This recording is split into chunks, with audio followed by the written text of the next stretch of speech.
What's up guys, Houndish here, and today we are back with more Heresy content. We've had a full day, nearly, with the new episode, minus any of the server issues, which yes, were certainly fatiguing if you were trying to play at launch, but at least Bungie got a handle on that reasonably quickly. And now, we're exploring the Dreadnought, finding some juicy loot, and as always, some broken stuff. So today we get a bunch of clarifications about items in the game, issues that Bungie are currently tracking. On top of that though, we're going to take a look at some upcoming rewards this episode, and of course Bungie have packed this one with a handful of exotic weapons, more than what we anticipated. We're also going to talk about the upcoming exotic quest this episode, upgrades for the Barrow Dyad, some pretty busted new catalysts, tasty exotic class item updates, and a handful of other things in the video. So guys, if you find this one useful, get subscribed for more Destiny content, but now let's get into it. So initially, some updates from Bungie here. Outside of the new Heresy stuff, Bungie Help said, we're aware of an issue where Hawthorne isn't currently offering a weekly deep side quest for the Vault of Glass raid. This will be added in a future patch, but deep side weapons can still be earned through activity checkpoints, completions, and occasionally in secret chests. VOG is farmable this week, being a featured raid, so that's useful. Certainly a shame that the quest isn't available, as obviously that just helps us get even more of the new weapons. But moving away from that, Bungie have also said we're aware of an issue where the Tome of One is not appropriately rewarding the Abyssal Edge legendary sword,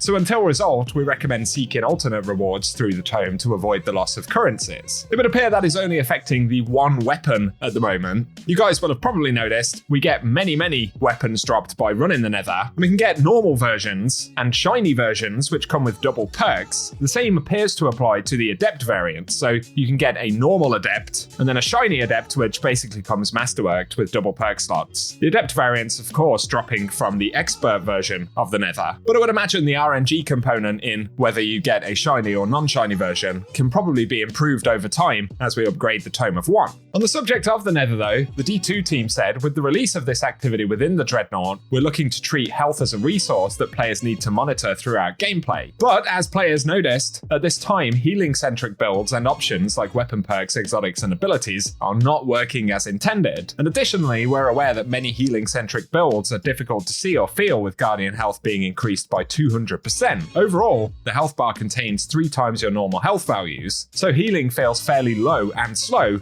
but we're looking to take a balance pass quickly and are targeting a patch as early as next week.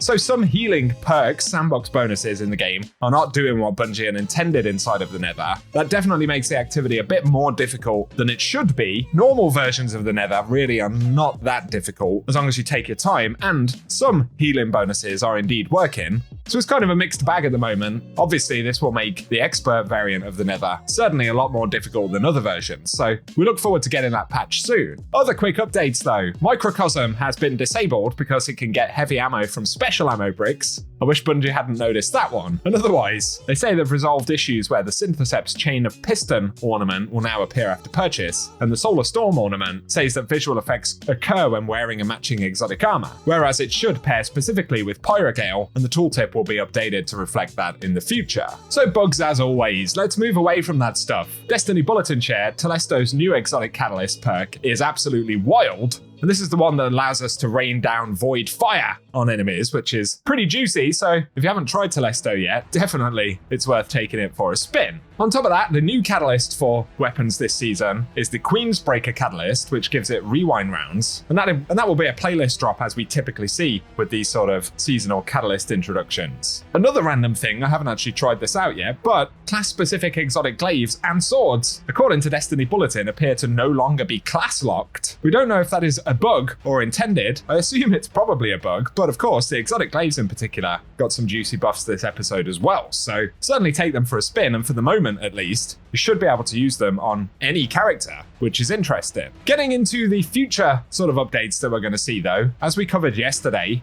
there are significant indications that No Land Beyond will be returning from Destiny 1. Apparently, the new title for it will be New Land Beyond. Otherwise, we don't know perks and things just yet. It does have a lore tab in the game though, and is otherwise missing a bit of data, so it probably indicates that this is something which will happen much later on in the episode. And we know that there's sort of potentially going to be a long Act 3 and maybe even updates between Act 3 and when Frontiers comes out. So it could be that Bungie are going to throw it in as part of an end of season type thing. We'll just have to wait and find out. Otherwise, we start to get a bit more of an idea of what the Barrow Dyad will be able to do in terms of upgrades. So we don't know everything about how we'll acquire it, but it does look like it's going to be an exotic mission weapon, and it will indeed be a craftable exotic. Some folks were saying in my comment section yesterday that it will not be a craftable exotic. Bungie said otherwise. They in fact didn't say that, and considering the weapon says that it has a pattern, intrinsic upgrades, and refit catalysts, yeah, this is going to be similar to what we see with other exotic mission exotic weapons, but this time it actually has 5 intrinsic upgrades. So there's Panic Response 1 through 5, and Panic Response allows us to build up Blight to fire Seekers. And as we get the different versions, of course, they'll come with additional stat boosts, as we can see. In terms of other upgrades for it though, the refits will include a Hatchling refit, a high impact reserves refit, which also could be juicier than it perhaps first sounds because the weapon's going to reload its mags from reserves and it's a high magazine weapon.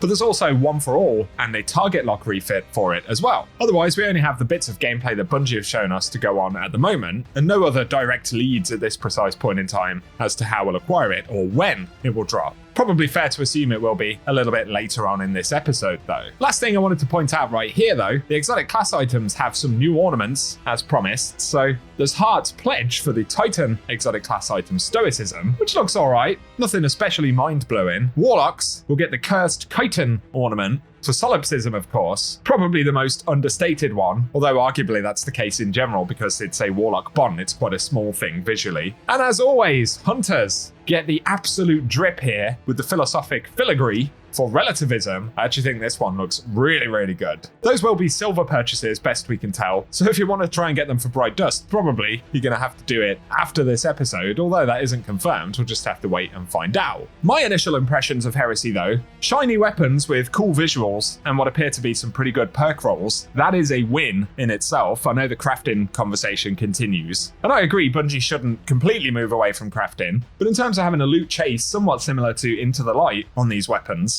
and the drop rates for them. Rewards-wise, this episode's looking pretty good. Throw the exotics into the mix there and the other updates. And this is probably the strongest offering in terms of rewards that we've had so far this year with episodes. So I think that's a win personally. For the Dreadnought and the Nether, obviously there are some frustrations with the healing and the health component. It's a different type of activity to what we're used to, so you have to approach it a bit differently. There are also the bugs which Bungie have outlined, which are unfortunate, but otherwise, outside of that, I actually think the reuse of the Dreadnought space has been done pretty well. It's nice to have a bunch of dread enemies there as a kind of focus as well. Plenty of sort of secrets, side objectives, extra rewards. And yeah, it does actually kind of have a sense of being a destination, and the activity content reminds me a bit of Pale Heart, the different bubbles with Overthrow.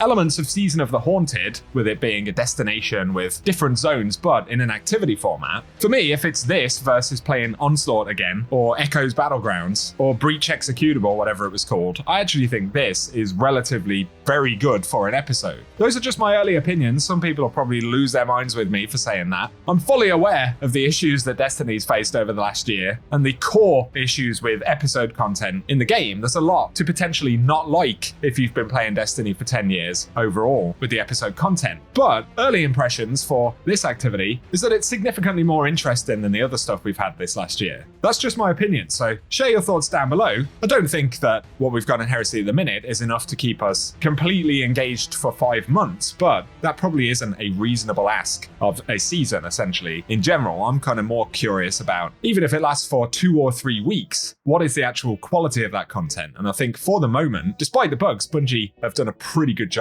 of what we've seen in this first sort of day or so. So give us your thoughts below as well. But for now, that's what we have to cover. So I'll be keeping you posted with a lot more Heresy content. Keep it locked and loaded here on the channel if you want to see that stuff. I hope you guys are enjoying it as well. Otherwise though, thanks for watching, and I hope you guys have an awesome day.